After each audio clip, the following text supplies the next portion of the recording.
ಹಿಜಾಬ್ ಹಾಕ ಬಂದ್ರೆ ತಪ್ಪೇನು ಅಂತ ಏನ್ ಹೇಳ್ತೀರಾ ಸಿದ್ದರಾಮಯ್ಯ ಸ್ಟೇಟ್ಮೆಂಟ್ ಬಗ್ಗೆ? ಇದೇ ಸಿದ್ದರಾಮಯ್ಯನವರು ಚುನಾವಣೆ ಟೈಮಲ್ಲಿ ನಮಗೆ ಹೇಳಿದ್ರು ಹಿಜಾಬನ್ನ ನಾವು ನಿಷೇಧ ಮಾಡಿ ತೆಗಿತೀವಿ ಅಂತ. ಸಿದ್ದರಾಮಯ್ಯವ್ರಿಗೆ ಜಾತಿ ಇಲ್ಲ, ಆಮೇಲೆ ಪಂಗಡ ಇಲ್ಲ, ಯಾಕಂದ್ರೆ ಎಲ್ಲಾ ಜಾತಿಯವರು ಅವ್ರಿಗೆ ಒಂದೇ ಸಮ. ಹಿಂದೂ ರಾಷ್ಟ್ರ ಆಗಕ್ ಬಿಡಲ್ಲ ಅನ್ನೋ ಮಾತನ್ನ ಕೂಡ ಸಿದ್ದರಾಮಯ್ಯ ಅವರು ಹೇಳ್ತಾರೆ. ಸರ್, ಕೋಮು ಅದಕ್ಕೆ ಪುಲಿಸ್ ಸ್ಟಾಪ್ ಬಿಟ್ಟಾಯ್ತು. ಸರ್ವ ಜನಾಂಗದ ಶಾಂತಿಯ ತೋಟ. ಹಿಜಾಬ್ ಅನ್ನ ತೆಗಿಲೇಬೇಕು ಅನ್ನೋ ಬಿಜೆಪಿಯ ನಿರ್ಧಾರ. ಬಿಜೆಪಿ ಅವರು ಏನ್ ಇವಾಗ ಕೋಮು ಉದ್ದೇಶ ಮಾಡಿ 66ಕ್ಕೆ ಬಂದಿದ್ದಾರೆ.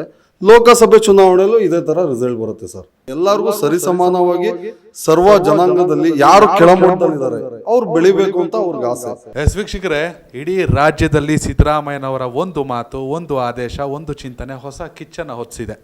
ಬಿಜೆಪಿ ಸರ್ಕಾರ ಇದ್ದಾಗ ಹಿಜಾಬನ್ನು ಧರಿಸೋದು ಬೇಡ, ಹಿಜಾಬ್ನ ನಿಷೇಧ. ಈಗ ಸಿದ್ದರಾಮಯ್ಯ ಅವರ ಸರ್ಕಾರ ಬಂದ ಮೇಲೆ ಹಿಜಾಬ್ ನಿಷೇಧವನ್ನು ವಾಪಸ್ ಪಡಿತೀವಿ. ಇದು ಬಿಜೆಪಿ ಮತ್ತು ಕಾಂಗ್ರೆಸ್ ನಡುವಿನ ರಾಜಕೀಯ ವಿದ್ಯಾರ್ಥಿಗಳ ಮೇಲೆ ಅತಿ ದೊಡ್ಡ ಪರಿಣಾಮವನ್ನು ಬೀರ್ತಿರೋ ಅನ್ನೋ ಚರ್ಚೆ. ಇದ್ರ ಮಧ್ಯೆ ಕಾಂಗ್ರೆಸ್ನ ಯುವ ಮುಖಂಡರಾಗಿರುವಂಥ ಮೊಹಮ್ಮದ್ ಇಮ್ರಾನ್ ಅವರು ನಮ್ಮ ಜೊತೆ ಇದ್ದಾರೆ. ಸರ್, ಮೊದಲನೇದಾಗಿ welcome to Karnataka TV. Siddaramaiah ಅವರು ತಮ್ಮ ಅಂದ್ರೇನು ಬಿಜೆಪಿ ಸರ್ಕಾರದ ಆದೇಶವನ್ನು ವಾಪಸ್ ಪಡ್ತಿದ್ದಾರೆ. ಹಿಜಾಬ್ ಹಾಕ ಬಂದರೆ ತಪ್ಪೇನು ಅಂತ ಏನು ಹೇಳ್ತೀರಾ ಸಿದ್ದರಾಮಯ್ಯ ಸ್ಟೇಟ್ಮೆಂಟ್ ಬಗ್ಗೆ? ಬಿಜೆಪಿ ಅವರು ಹಿಜಾಬ್ನ ನಿಷೇಧ ಮಾಡಿದರು. ಇದೇ ಸಿದ್ದರಾಮಯ್ಯನವರು ಚುನಾವಣೆ ಟೈಮಲ್ಲಿ ನಮಗೆ ಹೇಳಿದರು ಹಿಜಾಬನ್ನು ನಾವು ನಿಷೇಧ ಮಾಡಿದ್ದು ತೆಗಿತೀವಿ ಅಂತ. ಇವತ್ತು ಸಿದ್ದರಾಮಯ್ಯನವರು ಐತಿಹಾಸಿಕ ನಿರ್ಣಯ ತೊಗೊಂಡಿದ್ದಾರೆ. ಸ್ವಾತಂತ್ರ್ಯ ಭಾರತದಲ್ಲಿದ್ದೀವಿ ನಾವು, ಎಲ್ಲರಿಗೂ ಎಲ್ಲ ಅವಕಾಶ ಇದೆ. ಆಮೇಲೆ ನಮ್ಮ ಹಿಂದೂ ಸಹೋದರರಿಗೂ ಅವಕಾಶ ಇದೆ, ಏನು ಕೇಸರಿ ಶಾಲ್ ಹಾಕ್ಕೊಂಡು ಬರೋಕ್ಕೂ. ಅದು ಹಂಗೆ ನಮ್ಮ ಮುಸಲ್ಮಾನ್ ಕಮ್ಯುನಿಟಿಯ ನಮ್ಮ ಹೆಣ್ಣು ಮಕ್ಕಳಿಗೆ ಅವ್ರಿಗೂ ಅವಕಾಶ ಇದೆ. ಸಿದ್ದರಾಮಯ್ಯವರ ಈ ಆಡಳಿತ ವೈಖರಿ ನಮಗೆ ಸ್ವಾಗತ ತಂದಿದೆ, ತುಂಬ ಖುಷಿಯ ವಿಚಾರ. ಆಮೇಲೆ ಸಿದ್ದರಾಮಯ್ಯವರು ಇದೇನು ಮುಂಚೆನೇ ಹೇಳಿರೋ ಕೆಲಸನ ಮಾಡಿದ್ದಾರೆ, ಹಿಂದೇನೋ ಏನೇನು ಹೇಳಿರೋ ಕೆಲಸ ಅದು ಮಾಡಿದ್ದಾರೆ. ಬಿ ಜೆ ಪಿಯವರು ಹೇಳ್ತಾ ಇದ್ದಾರೆ ಆವಾಗಲಿಂದ, ಅಂದರೆ ಏನೊಂದು ಸಿದ್ದರಾಮಯ್ಯ ಅವರ ನಿರ್ಧಾರದ ಬಳಿಕ ನಾವು ಹಿಜಾಬನ್ನು ನಿಷೇಧ ಮಾಡಿರಲಿಲ್ಲ, ಸಮವಸ್ತ್ರವನ್ನು ಜಾರಿ ಮಾಡಿದ್ವಿ ಅಷ್ಟೇ. ಎಲ್ಲರೂ ಸ್ಕೂಲ್ ಯೂನಿಫಾರ್ಮ್ ಹಾಕೋ ಬರಲಿ, ಮನೇಲಿ ಏನಿದೆ ನಿಮ್ಮ ರೂಲ್ಸನ್ನು ಫಾಲೋ ಮಾಡಿ, ಸ್ಕೂಲ್ ಅಂದಮೇಲೆ ಎಲ್ಲರಿಗೂ ಒಂದೇ ಅಂತ. ಅದ್ರ ಜೊತೆಗೆ ಈಗ ಶುರು ಆಗಿದೆ, ನೀವು ಹಿಜಾಬ್ ಹಾಕೊಂಬಂದರೆ ನಾವು ಕೇಸರಿ ಶಾಲ್ ಹಾಕೊಂಬಂದೇ ಬರ್ತೀವಿ ಅಂತ. ಮಕ್ಕಳಿಗೆ ಅಥವಾ ವಿದ್ಯಾರ್ಥಿಗಳಿಗೆ ಇವೆಲ್ಲ ಬೇಕಾ ಸರ್? ಇವಾಗ ಕೇಸರಿ ಶಾಲ್ ಹಾಕೋದು ಅವರ ಸ್ವಾತಂತ್ರ್ಯ, ಹಿಜಾಬ್ ಹಾಕೋದು ಅವರ ಸ್ವಾತಂತ್ರ್ಯ. ಏನು ಆಕ್ಟಿಕಲ್ ನಮ್ಮ ಏನು ಹೇಳುತ್ತೆ ಸಂವಿಧಾನ ಅಂದರೆ ಅವರವ್ರ ಸ್ವಾತಂತ್ರ್ಯ. ಇವಾಗ ಹಿಜಾಬ್ ಅನ್ನೋದು, ಕೇಸರಿ ಶಾಲ್ ಅನ್ನೋದು ಸ್ಕೂಲ್ ಒಳಗೆ ಇರಲ್ಲ. ಏನು ಗೇಟಿಂದ ಒಳಗೆ ಹೋಗ್ತಾರೆ ಅವಾಗ ಹಾಕ್ಕೊಳ್ತಾರೆ, ಎಲ್ಲ ಮತ್ತೆ ರಿಟರ್ನ್ ಮನೆಗೆ ಹೋಗುವಾಗ ಅವ್ರವ್ರ ವಸ್ತ್ರ ಏನಿದೆ ಅವ್ರು ಹಾಕ್ಕೊಳ್ತಾರೆ. ಟೀಚರು ಮಾಸ್ಟರ್ ತಂದೆ ತಾಯಿ ಇದ್ದಂಗೆ, ಅವರ ಮುಂದೆ ಮಕ್ಕಳು ಅವರಿಗೆ ಇಷ್ಟಪಡಂಗೆ ಅವ್ರು ಇರ್ತಾರೆ. ಇವಾಗ ಸಿದ್ದರಾಮಯ್ಯವರು ಮಾಡಿರೋದು ಕೆಲಸ ಏನು, ಇವಾಗ ಮ್ಯಾನಿಫೆಸ್ಟೋಲ್ಲಿ ಏನು ಕೊಟ್ಟಿದ್ರು, ನಾವು ಬಂದರೆ ಬಿ ಜೆ ಪಿಯವರು ಮಾಡಿರೋ ಕೆಲಸ ತೆಗಿತೀವಿ, ಎಲ್ಲರಿಗೂ ಒಂದೇ. ಇವಾಗ ಸಿದ್ದರಾಮಯ್ಯವ್ರಿಗೆ ಜಾತಿ ಇಲ್ಲ, ಆಮೇಲೆ ಪಂಗಡ ಇಲ್ಲ, ಯಾಕಂದರೆ ಎಲ್ಲ ಜಾತಿಯವರು ಅವ್ರಿಗೆ ಒಂದೇ ಸಮ. ಅದಕ್ಕೋಸ್ಕರ ಕೆಲಸ ಮಾಡಿದ್ದಾರೆ ಸರ್. ಒಂದು ಕಡೆ ಇದು ವಿದ್ಯಾರ್ಥಿಗಳ ವಿಚಾರ, ಮಕ್ಕಳುಗಳಿಗೆ ನಾನು ಹಿಂದೂ ನಾನು ಮುಸ್ಲಿಂ ಅಂಥದ್ದು ಆ ಥರದ್ದು ಏನಿರಲ್ಲ, ಎಲ್ಲ ಒಂದೇ ಕಡೆ ಓದ್ತಾ ಇರ್ತಾರೆ. ಈಗ ಹಿಜಾಬನ್ನು ತೆಗಿಲೇಬೇಕು ಅನ್ನೋ ಬಿ ಜೆ ಪಿಯ ನಿರ್ಧಾರ ರಾಜ್ಯದಲ್ಲಿ ಅತಿ ದೊಡ್ಡ ಕಿಚ್ಚನ್ನು ಹೊತ್ತಿಸ್ತು. ಬಿ ಜೆ ಪಿ ಸರ್ಕಾರ ಆಡಳಿತದಲ್ಲಿದ್ದಾಗ ಹಲಾಲ್ ಕಟ್ಟು, ಜಟ್ಕಾ ಕಟ್ಟು, ಹಿಜಾಬು, ಆಜಾನು, ಬರೀ ಕೋಮು ದ್ವೇಷವನ್ನು ಹುಟ್ಟಿ ಹಾಕೋ ಕೆಲಸವನ್ನು ಬಿ ಜೆ ಪಿ ಮಾಡ್ತಾರೆ. ನಾವು ಹಂಗಲ್ಲ, ಸಿದ್ದರಾಮಯ್ಯ ಹೇಳ್ತಾರೆ, ನಾವು ಹಂಗಲ್ಲ, ನಾವು ಇದು ಭಾರತ ಜಾತ್ಯತೀತ ರಾಷ್ಟ್ರ, ಹೀಗಾಗಿ ಹಿಜಾಬ್ನ ವಾಪಸ್ ತಗೋತೀವಿ, ಹಾಕೊಳ್ಳಿ ಅಂತ ಹೇಳ್ತಾರೆ. ಮತ್ತೊಂದು ಕಡೆ ಹಿಂದೂ ರಾಷ್ಟ್ರ ಆಗಕ್ಕೆ ಬಿಡಲ್ಲ ಅನ್ನೋ ಮಾತನ್ನು ಕೂಡ ಸಿದ್ದರಾಮಯ್ಯ ಅವರು ಹೇಳ್ತಾರೆ. ಸರ್, ಕೋಮು ಅದಕ್ಕೆ ಪುಲಿಸ್ ಸ್ಟಾಪ್ ಇಟ್ಟಾಯಿತು. ಸರ್ವ ಜನಾಂಗದ ಶಾಂತಿಯ ತೋಟ ಇವಾಗ ನಡೀತಿರೋದು ಇಡೀ ಕರ್ನಾಟಕದಲ್ಲಿ. ಇವಾಗ ನನ್ನ ಜಾಸ್ತಿ ಫ್ರೆಂಡ್ಸ್ ಇರೋದೇ ಹಿಂದೂ ಸಹೋದರರು, ತುಂಬ ಹೆಸರು ಹೇಳಿದರೆ ಅದು ಟೈಮೇ ಸಿಗಲ್ಲ ನನಗೆ. ಅಷ್ಟು ನನಗಿವತ್ತು ಈ ರೇಂಜಿಗೆ ಬೆಳೆಯೋಕ್ಕೆ ಕಾರಣವೂ ಹಿಂದೂ ಸಹೋದರರು.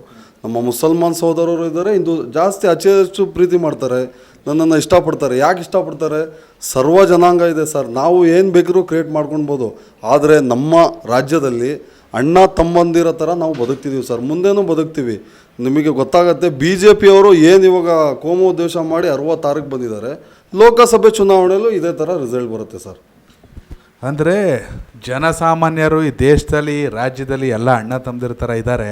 ಆ ರಾಜಕೀಯ ಪಕ್ಷಗಳು ತಮ್ಮ ತೆವಲಿಗಾಗಿ ತಮ್ಮ ಅಧಿಕಾರಕ್ಕಾಗಿ ಒಬ್ಬರು ಬಂದಾಗ ಒಂದೊಂದು ಥರ ಮಾಡ್ತಿದ್ದಾರೆ.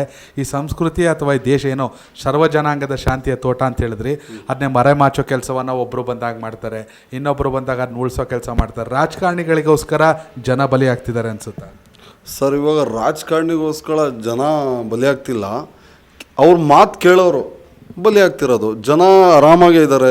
ನೀವು ಇವಾಗ ಟಿ ವಿಯಲ್ಲಿ ನೋಡ್ತೀರಾ, ಆ ಥರ ಇಲ್ಲ. ಜನ ಆರಾಮಾಗಿದ್ದಾರೆ. ಹಿಂದೂ ಮುಸ್ಲಿಂ ಬಾಯಿ ಥರ ಇದ್ದಾರೆ. ನಾವು ತುಂಬ ಕಡೆ ನಾನು ಬೇರೆ ಮನೆಯಲ್ಲೂ ಅವ್ರ ಮನೇಲಿ ಊಟ ಮಾಡಿದ್ದೀವಿ, ನಮ್ಮ ಮನೇಲಿ ಬಂದು ಅವರು ಊಟ ಮಾಡ್ತಾರೆ. ತುಂಬ ಚೆನ್ನಾಗಿದೆ ಸರ್. ಇವಾಗ ಸರ್ಕಾರ ಬಂದಮೇಲೆ ಇವಾಗ ಸಿದ್ದರಾಮಯ್ಯವರು ನೀವು ಜಾತಿ ಮಾಡ್ತಾರಂತೆ, ಫ್ರೀ ಬಸ್ ಎಲ್ಲರಿಗೂ ಇದೆ. ಆಮೇಲೆ ಅಕ್ಕಿ ಎಲ್ಲರಿಗೂ ಬರ್ತಿದೆ. ಸವಲತ್ತುಗಳು ಎಲ್ಲ ಜಾತಿಗೂ ಬರ್ತಿದೆ. ಬರೀ ಮುಸಲ್ಮಾನವ್ರಿಗೆಲ್ಲ ಯಾವುದೂ ಬರ್ತಿಲ್ಲ ಸರ್. ಸರ್ವ ಜನಾಂಗಕ್ಕೂ ಎಲ್ಲ ಜಾತಿಗಳಿಗೂ ಎಲ್ಲರಿಗೂ ಸಿದ್ದರಾಮಯ್ಯನವರು ಚೆನ್ನಾಗಿ ಮಾಡ್ತಾರೆ. ಇವಾಗ ನಮ್ಮ ಡಿ.ಕೆ. ಶಿವಕುಮಾರ್ ಸಿದ್ದರಾಮಯ್ಯವರು ಇವಾಗ ಏನು ನಿರ್ಣಯ ತೊಗೊಂಡಿದ್ದಾರೆ, ಎಲ್ಲ ರಾಜ್ಯದ ನಮ್ಮ ಮುಸ್ಲಿಂ ಮುಖಂಡರು ಜನಗಳು ಎಲ್ಲ ಸ್ವಾಗತ ಮಾಡಿದ್ದಾರೆ ಸರ್. ಅದಕ್ಕೆ ಕಾಂಗ್ರೆಸ್ ಸರ್ಕಾರ ಬಂದಾಗ ಟಿಪ್ಪು ಹೀರೋ ಆಗ್ತಾರೆ, BJP ಸರ್ಕಾರ ಬಂದಾಗ ಟಿಪ್ಪು ವಿಲನ್ ಆಗ್ತಾರೆ. ಸಿದ್ದರಾಮಯ್ಯ ಅವರಿಗೆ ಟಿಪ್ಪುವಿನ ಮತ್ತೊಂದು ಅವತಾರ ಅಂತ ಬಸನಗೌಡ ಪಾಟೀಲ್ ಯತ್ನಾಳ್ ಅವ್ರು ಹೇಳವ್ರೆ. ಇದು ಬರೀ ರಾಜಕೀಯ ಪ್ರೇರಿತನ ಹೇಗೆ ಸರ್? ಇದು 100% 100ಕ್ಕೆ 100 ರಾಜಕೀಯ ಪ್ರೇರಿತ. ಸಿದ್ದರಾಮಯ್ಯವರು ಬಸವಣ್ಣನೂ ಹೌದು, ಕನಕ ದಾಸರು ಹೌದು, ಕೆಂಪೇಗೌಡನೂ ಹೌದು, ಶಿಶುನಾಳ್ ಶರೀಫು ಹೌದು, ಟಿಪ್ಪು ಸುಲ್ತಾನು ಹೌದು. ಎಲ್ಲ ಜಾತಿ ಜನಾಂಗದವ್ರಿಗೂ ಅವರು ಒಂದು ಮಾಡಿಕೊಟ್ಟಿದ್ದಾರೆ. ಎಲ್ಲರಿಗೂ ಅವ್ರು ಇಷ್ಟಪಡ್ತಾರೆ. ಯಾವುದೇ ಫಂಕ್ಷನಿಗೆ ಹೋದ್ರು ಹೋಗ್ತಾರೆ. ಎಲ್ಲರಿಗೂ ಸರಿಸಮಾನವಾಗಿ ಸರ್ವ ಜನಾಂಗದಲ್ಲಿ ಯಾರು ಕೆಳಮಟ್ಟದಲ್ಲಿದ್ದಾರೆ ಅವ್ರು ಬೆಳಿಬೇಕು ಅಂತ ಅವ್ರಿಗೆ ಆಸೆ, ಅವ್ರು ಬದುಕಬೇಕು ಅಂತ ಆಸೆ. ಜನ ಇವಾಗ ಏನೇ ಹೇಳಿ, ಇವಾಗ ಏನೇ ಲೀಡ್ರುಗಳು ಏನೇ ಹೇಳಿ, ಸಿದ್ದರಾಮಯ್ಯನವರು ಎಲ್ಲ ಜಾತಿಗೂ ಎಲ್ಲ ಸಮುದಾಯಕ್ಕೂ ಒಂದೇ. ಸಿದ್ದರಾಮಯ್ಯವ್ರು ಯಾರಿಗೂ ಭೇದ ಭಾವ ಇಲ್ಲ.